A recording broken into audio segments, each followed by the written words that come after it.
art teachers were in bed by Brian Moses. It's anybody's guess what teachers wear in bed at night.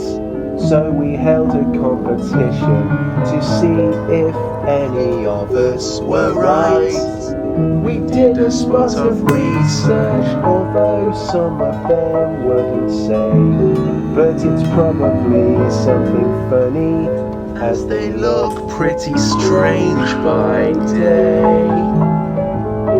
Our head teacher's quite old-fashioned.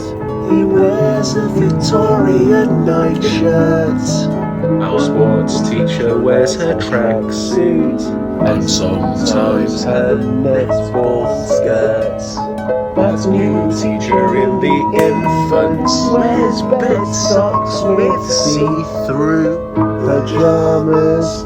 Our deputy head wears a t-shirt he brought back from the Bahamas.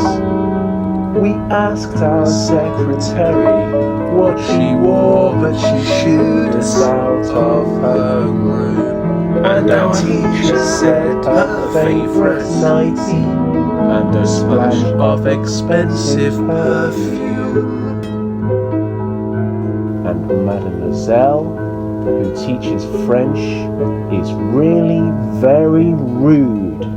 She whispered, "Alors, don't tell us so, but I sleep in the